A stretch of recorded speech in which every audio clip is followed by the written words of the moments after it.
जय हिंद दोस्तों, मैं संतोष कुमार आप सभी को स्वागत करते हैं आपके बेस्ट स्टडी क्लासेस में। जैसे कि आप लोगों को ज्योग्राफी पढ़ाते हैं, इससे पहले जो है हम लोग 2 चैप्टर कवर कर चुके हैं। इस वीडियो में हम लोग चैप्टर 3 कवर करेंगे, जिसका नाम है पृथ्वी की गतियाँ। तो आप लोग जो है वीडियो को शुरू से अंत तक देखिएगा ताकि पूरी अच्छी तरह से समझ में आ जाए। इस वीडियो में हम लोग पूरे चैप्टर को कवर करेंगे। क्या पढ़ेंगे? तो पृथ्वी की गतियाँ, क्लास 6 का ज्योग्राफी पढ़ेंगे। तो देखिए, गतियाँ पढ़ते हैं तो उस सबसे पहले जो है हम लोग जानेंगे कि पृथ्वी की कुल कितने गतियाँ होता है। कुल कितने गति हैं पृथ्वी की? तो पृथ्वी की जो है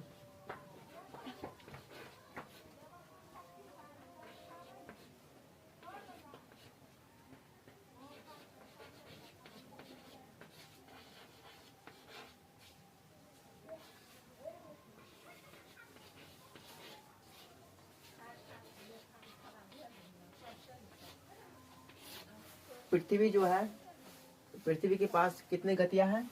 2 प्रकार की गति करते हैं। कौन कौन? घूर्णन और परिभ्रमण। कौन गति? कितने प्रकार की गति करते हैं? घूर्णन और परिभ्रमण। तो हम लोग जान चुके हैं कि घूर्णन और परिभ्रमण करते हैं पृथ्वी।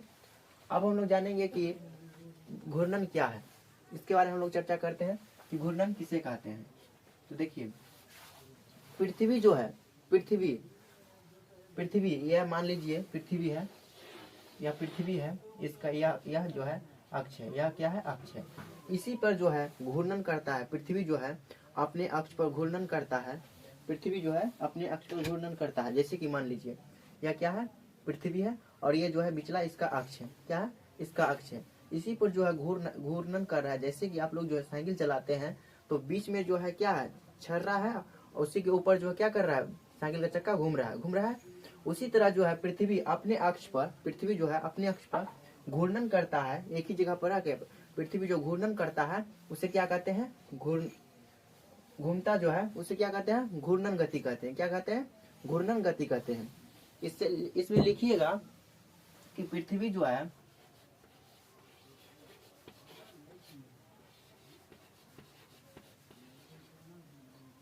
है अपने अक्ष पर घूर्णन करता है। इसमें जो है पृथ्वी अपने अक्ष पर घूर्णन करता है, उसे क्या कहते हैं? घूर्णन गति कहते हैं। क्या कहते हैं? घूर्णन गति कहते हैं। अब हम लोग चर्चा करते हैं कि परिभ्रमण क्या होता है। क्या करेंगे? इस पे चर्चा करते हैं कि परिभ्रमण क्या होता है। देख लीजिए, यह क्या है? पृथ्वी है। इस पे जो है क्या कर रहा है? पृथ्वी क्या कर रहा है? घूर्णन कर रहा है। क्या कर रहा है? घूर्णन कर रहा है। इसे क्या कहेंगे? घूर्णन गति कहेंगे। अब हम लोग चर्चा करेंगे कि परिभ्रमण क्या होता है। परिभ्रमण क्या होता है? तो देखिए, परिभ्रमण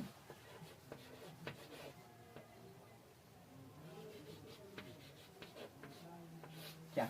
परिभ्रमण, मान लीजिए कि यह जो है सूर्य है। क्या है? सूर्य है। यह क्या है? सूर्य है। यह जो है यहाँ पे पृथ्वी है। यह क्या है? पृथ्वी है। यह जो है यहाँ पे घूर्णन करते हुए चारों साइड इसका जो घूर्णन करेगा, या चारों साइड जो घूर्णन करेगा, सूर्य की चारों ओर जो घूर्णन करेगा उसे क्या कहेंगे? परिभ्रमण कहेंगे। क्या कहेंगे? परिभ्रमण कहेंगे। इसमें लिखिएगा कि सूर्य की चारों ओर पृथ्वी जो गति करते हैं उसे क्या कहते हैं? परिभ्रमण कहते हैं। क्या कहते हैं? परिभ्रमण कहते हैं। परिभ्रमण कहते हैं। परिभ्रमण जो है कुल कितने दिन में करते हैं? तो 365 दिन में करते हैं। कितने दिन में करते हैं परिभ्रमण? तो 365 दिन में करते हैं।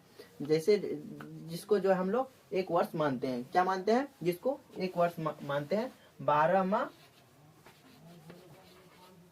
माह और 365 दिन। 365 दिन कितने दिन में करता है परिभ्रमण? परिभ्रमण करता है 12 माह में, और दिन पूछ दे तो 365 दिन। और घूर्णन जो है पृथ्वी जो है घूर्णन करता है पृथ्वी अपने अक्ष पर कितने देर में? 24 घंटा में करता है। कितने देर में करता है? 24 घंटे में करता है घूर्णन। तो आपको समझ में आ गया होगा कि पृथ्वी जो है अपने अक्ष पर जितने टाइम में घूर्णन करता है उसे क्या कहते हैं? घूमता है, उसे क्या कहते हैं? घूर्णन गति कहते हैं। और परिभ्रमण गति क्या कहता है? कि सूर्य की चारों ओर जो पृथ्वी जो है सूर्य की चारों ओर जो घूर्णन करता है, घूमता है, उसे क्या कहते हैं? परिभ्रमण कहते हैं। उसे क्या कहते हैं? परिभ्रमण कहते हैं। पृथ्वी को जो है परिभ्रमण करने में कितना समय लगता है? तो 365 दिन लगता है। कितना दिन? 365 दिन और 6 घंटे लगता है। आज हम लोग को आसानी हो इसलिए जो है 6 घंटा को नहीं मानते हैं, क्या 6 घंटा को नहीं जोड़ते हैं, ताकि हम लोग को पढ़ने में आसान हो जाए, इसीलिए जो 6 घंटा को छोड़ देते हैं। कितना घंटा? 6 घंटा। 365 दिन और 6 घंटे लगता है। कितने देर लगता है? 365 दिन और 6 घंटे समय लेता है। इसीलिए जो है हम लोग 6 घंटा जोड़कर 4 साल में जो है 6 घंटा जोड़कर 4 साल में कितना हो जाएगा? 6 चौके 24 घंटा होता है। इसीलिए जो है हम लोग 4 साल के बाद, प्रत्येक 4 साल के बाद जो है फरवरी के महीने 28 के होने की बजाय 29 को लगता है। आप लोग को पता होगा कि कभी कभी जो है 29 का महीना क्यों लगता है। यदि आपसे पूछ दे कि 29 का माह जो है क्यों लगता है, तो आपको बताना है कि 365 दिन पृथ्वी को परिभ्रमण करने में जो है 365 दिन 6 घंटा लगता है, और प्रत्येक 4 वर्ष के बाद जो है 28 के बजाय 29 का महीना लगता है। कौन सी महीना? फरवरी की महीना लगता है। फरवरी की माह 28 के बजाय 29 का लगता है। अब हम लोग तो जान चुके हैं कि परिभ्रमण क्या होता है और घूर्णन क्या होता है। फिर से एक बार देख लीजिए। पृथ्वी जो है, पृथ्वी अपने अक्ष पर घूर्णन करता है, उसे क्या कहता है? उसे क्या कहते हैं? क्या कहते हैं? तो क्या कहते हैं? घूर्णन गति कहते हैं। घूर्णन गति कहते हैं। कौन सी गति? घूर्णन गति। यदि पृथ्वी जो है घूर्णन नहीं करता, पृथ्वी जो है घूर्णन नहीं करता, तो क्या दिन और रात होता? आप लोग कमेंट करके बताइए कि यदि पृथ्वी जो है घूर्णन नहीं करता तो क्या दिन और रात की संभव है जी? आप लोग कमेंट करके बताइएगा। अब हम लोग जानते हैं फिर से एक बार कि परिभ्रमण। परिभ्रमण परिभ्रमण सूर्य की चारों ओर चक्कर जो लगाते हैं पृथ्वी, से क्या कहते हैं? परिभ्रमण कहते हैं। परिभ्रमण कहते हैं। मौसम जो बदलता है, मौसम चेंज, कभी ठंडा तो कभी गर्मी लगता है, तो किसकी वजह से होता है? तो घूर्णन की वजह से। किसकी वजह से? घूर्णन की वजह से, घूर्णन गति की वजह से होता है। इसी की वजह से जो है कभी ठंडा लगता है तो कभी बहुत ज्यादा गर्मी लगता है, तो कभी बसंत भी आता है। किसकी वजह से? तो घूर्णन की गति की वजह से रहता है। दिन और रात किसकी वजह से होता है? तो घूर्णन गति की वजह से होता है।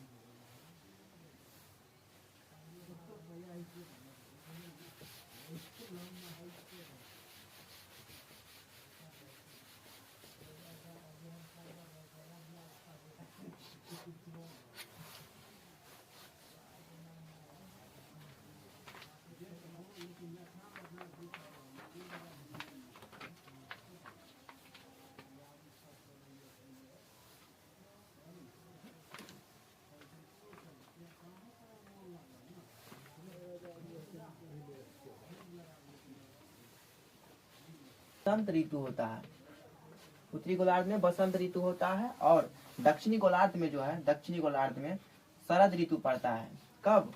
21 मार्च को। 21 मार्च को क्या होता है?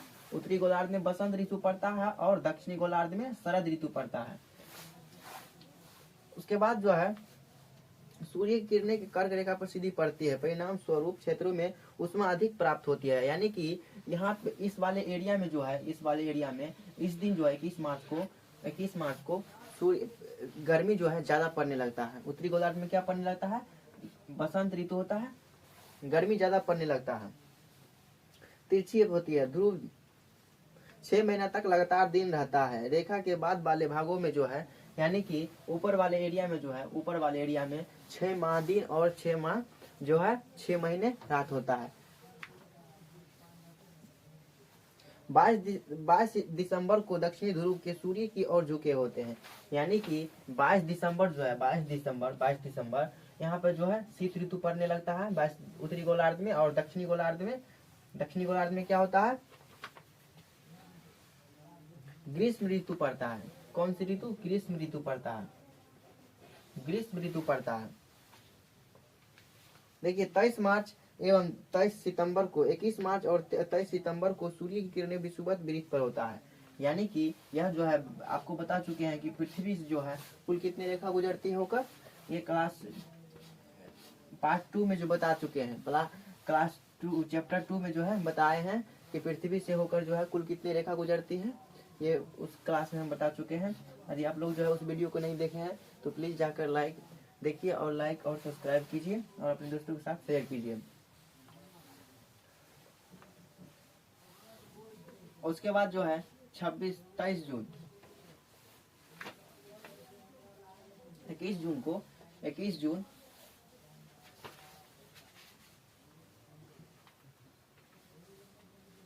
बता चुके हैं।